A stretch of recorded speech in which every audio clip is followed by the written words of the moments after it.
Então, meus queridos irmãos, assim como a gente vinha falando no tópico 2, dando prosseguimento, no tópico 3 vai falar sobre o verdadeiro ou falso. Referência bíblica, Filipenses 2, 19 e 3, 21.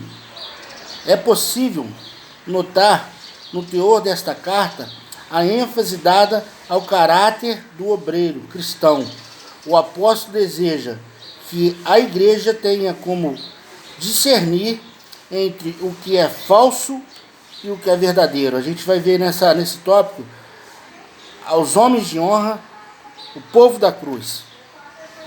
A gente vai entender aqui a preocupação de Paulo em fazer com que a igreja, de Filipos tivesse esse discernimento do que é falso e do que é verdadeiro. Eu gosto muito de fazer esse comparativo para os nossos dias atuais. A igreja de hoje, a nossa igreja, nós como igreja, como pessoas, como cristãos, como soldados de Cristo, como sacerdócio real, nós estamos tendo esse discernimento de saber o que é falso, o que é verdadeiro.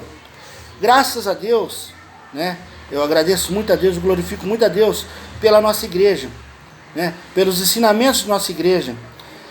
Toda terça-feira, toda quinta-feira, agora a gente está tendo às terça-feiras a escola de discípulo, mas outrora, e mesmo assim, principalmente com a escola de discípulo, como a gente tem aprendido, e nas quinta-feiras, e tanto no domingo, o alimento é fresquinho, sempre Deus tem algo novo para a gente, sempre Deus traz para a gente uma palavra de renovo, uma palavra de restauração, uma palavra de salvação, como Deus tem usado os obreiros que ali têm tido a oportunidade de ministrar a palavra. E a gente vai ver aqui que a preocupação de Paulo em relação a isso, a discernir o que é falso, o que é verdadeiro.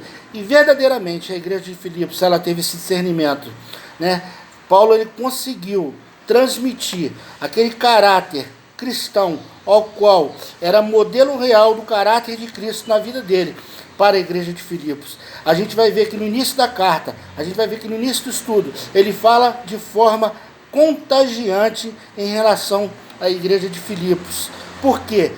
Porque verdadeiramente a igreja assimilou isso, a igreja trouxe para si isso, tanto nos quesitos materiais como espirituais, como no partir do pão, como na oferta, e ser uma igreja mantenedora de Paulo e na missão de Paulo, nas obras missionárias de Paulo e nas viagens missionárias de Paulo, como também na parte espiritual. É uma igreja que orava e se preocupava com Paulo.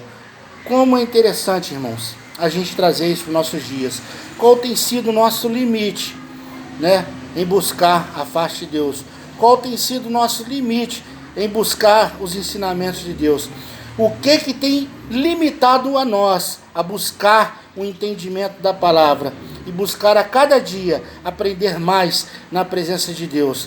Olha, se nós, como igreja, assimilarmos esse estudo e trazermos para dentro de nós esse estudo, a gente vai entender que não há limites para buscar o conhecimento, não há limites para buscar a presença de Deus, não há limites para buscar as coisas de Deus. Bem vai dizer a palavra: buscai o meu reino em primeiro lugar e a minha justiça, e todas as demais coisas vos serão acrescentadas. Ou seja, todas as coisas são acrescentadas àqueles que buscam de fato o reino de Deus e a sua justiça, sem limites. Eu entendo que nós somos limitados, isso é do ser humano, nós somos carnais, mas nossa parte espiritual, a gente tem que buscar fortalecê-la a cada dia, buscar a todo dia um renovo espiritual. Como que eu faço isso, presbítero Marquinhos?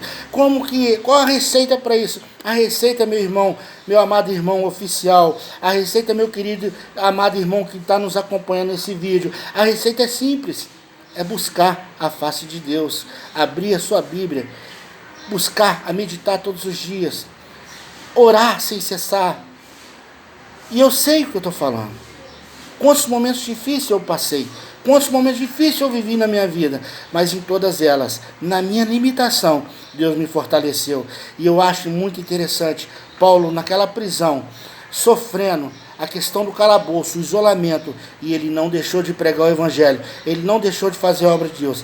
Que nós, como igreja, venhamos entender que esse limite para nós não é limite e que ele não pode ser um obstáculo para que nós venhamos pregar o Evangelho e ensinar aquilo que Jesus Cristo nos ensinou, que é a salvação. A salvação é para todos, não é só para nós. E tem várias pessoas à sua volta precisando ouvir uma palavra de salvação. Deus abençoe a sua vida. Deus abençoe a sua família. Deus abençoe a sua casa. E que esse estudo possa fazer com que você venha a cada dia buscar incessantemente a presença de Deus e que nenhum limite venha atrapalhar a sua busca. Fique na paz e até o próximo estudo.